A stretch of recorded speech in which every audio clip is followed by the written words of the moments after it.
Before we start, a quick disclaimer. Everything demonstrated in this video is strictly for educational purposes, to show you how to protect yourself. All demonstrations are performed in a controlled lab environment on our own testing devices. We never target real users, and using this knowledge to gain unauthorized access to actual people or systems is strictly illegal and unethical. In this demonstration, you'll learn how to use PowerShell in your attacks. Here's the scenario. We know of a vulnerability on a client system within the network. We're going to exploit that vulnerability to obtain the password for the administrator account.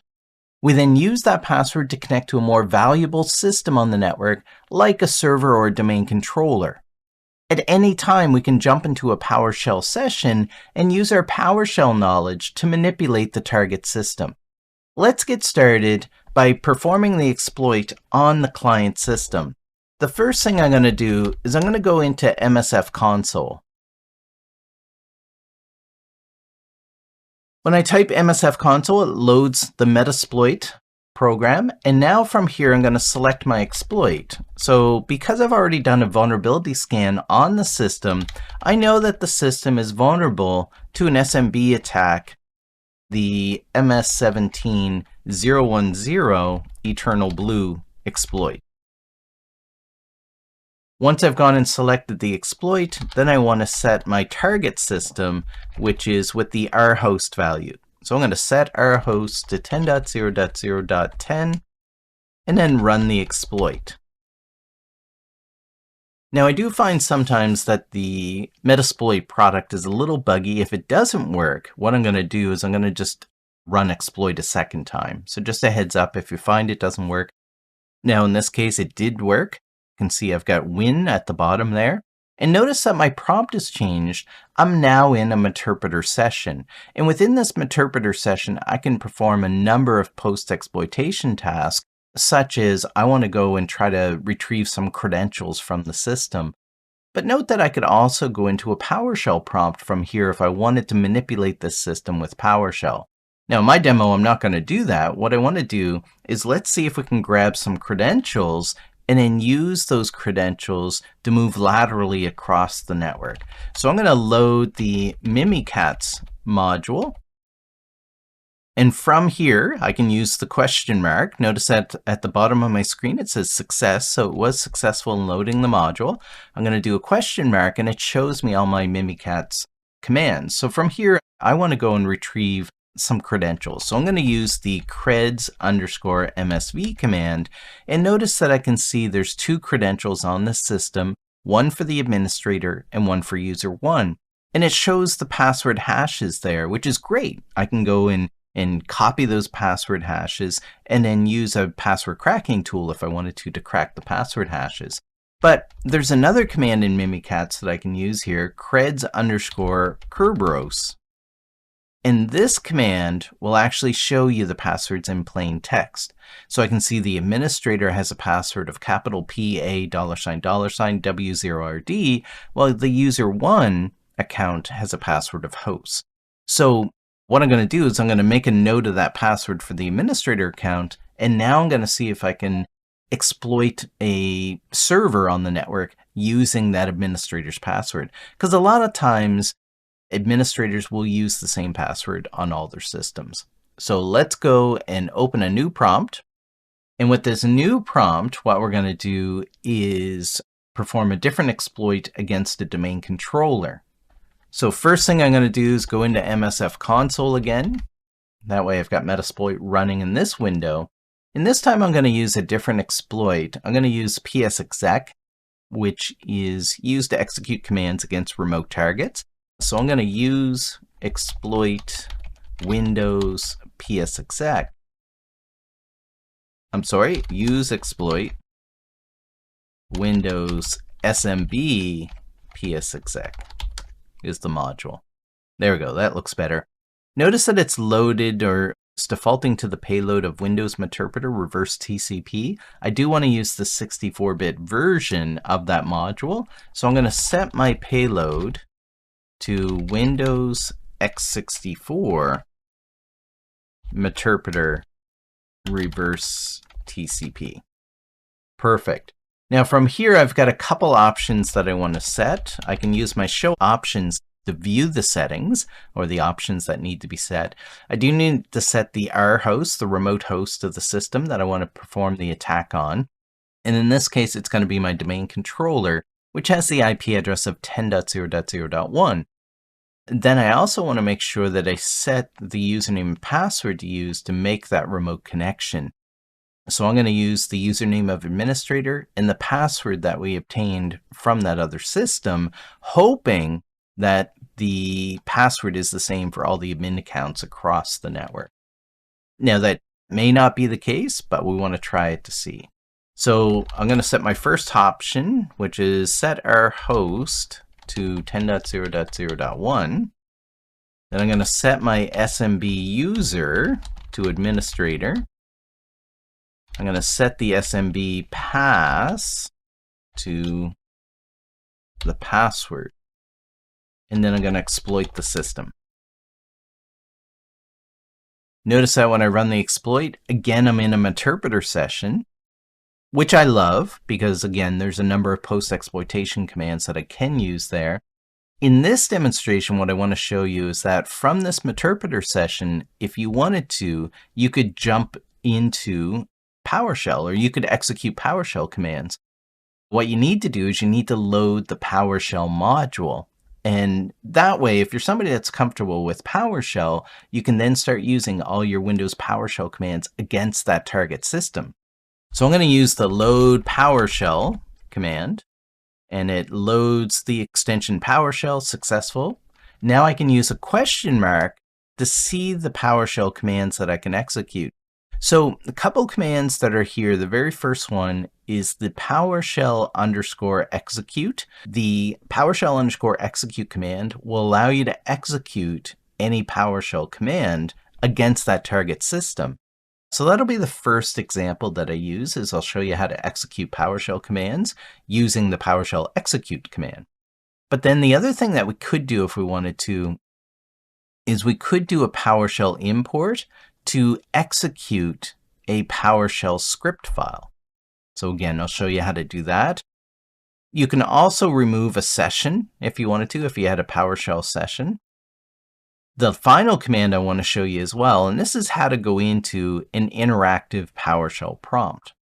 Okay, so let's start with just executing individual commands.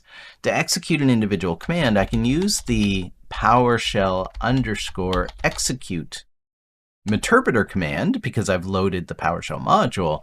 And then what you do is in single quotes, you put in your actual PowerShell command. So I'll fire off a few examples here, but bottom line is anything that's a PowerShell command, I can run now within the single quotes.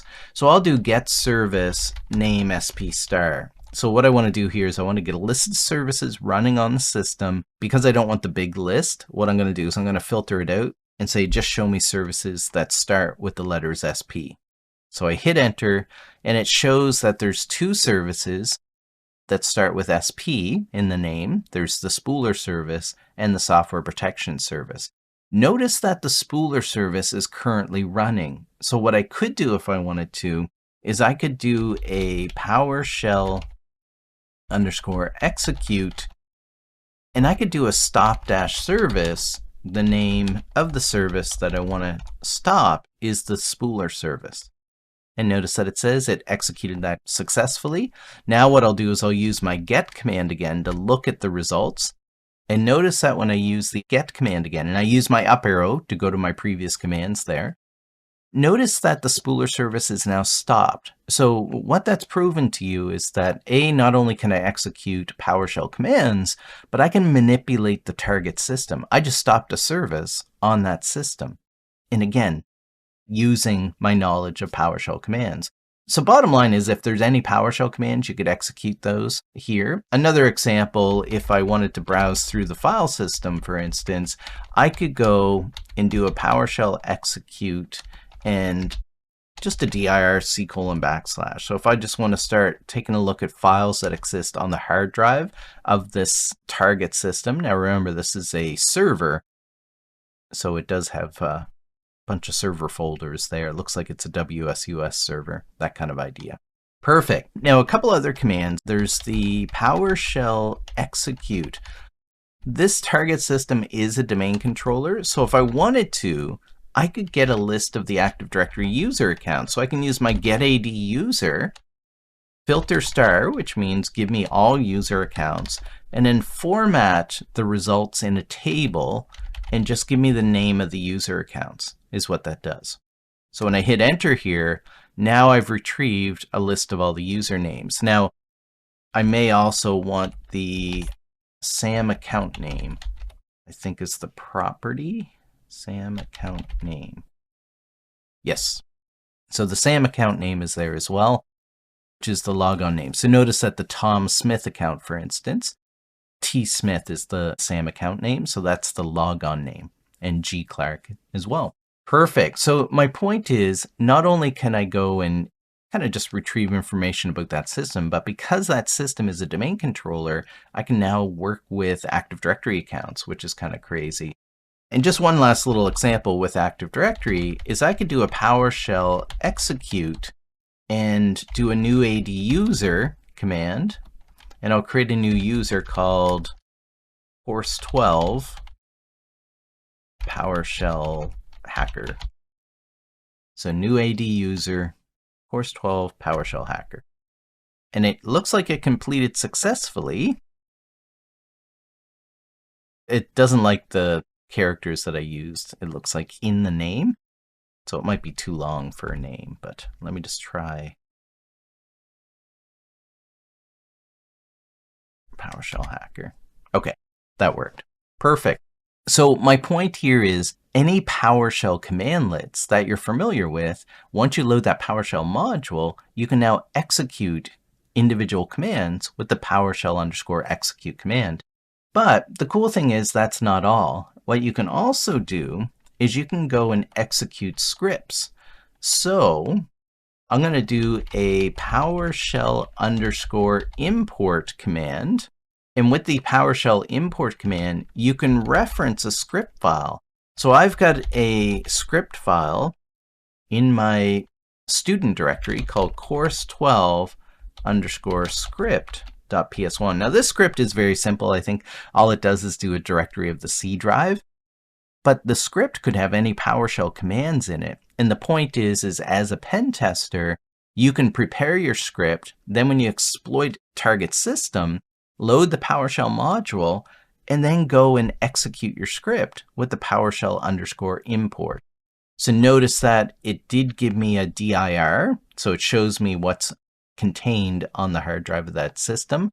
That's only because that's the command I put into the script. And again, I could have put anything into the script itself, but I just wanted you to visually see that when I call the import command, it does execute the script. So you prepare the script and you can execute it. And what's cool about this is that script resides on my pen testing system, but yet it executes against the target because I've loaded that PowerShell module after exploiting that target system. That's very cool.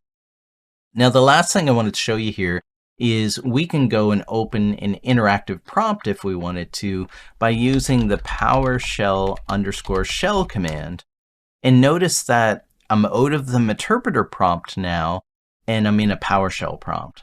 And from here, you can use any of your PowerShell commands. So again, I'll use that get service name SP star.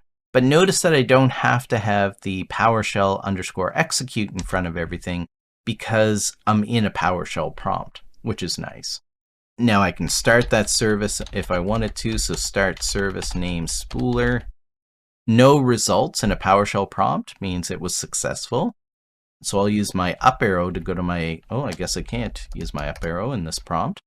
So I'll do the get service name SP star again. And you can see that the spooler service is now running. So again, I've manipulated the system. And in this case, I've started a service that I stopped earlier. And again, I could go and use that get aduser filter star. And let's pipe that to format table and give me the name and the SAM account name. So you can go into an interactive prompt and then just type your different commands in to manipulate the system.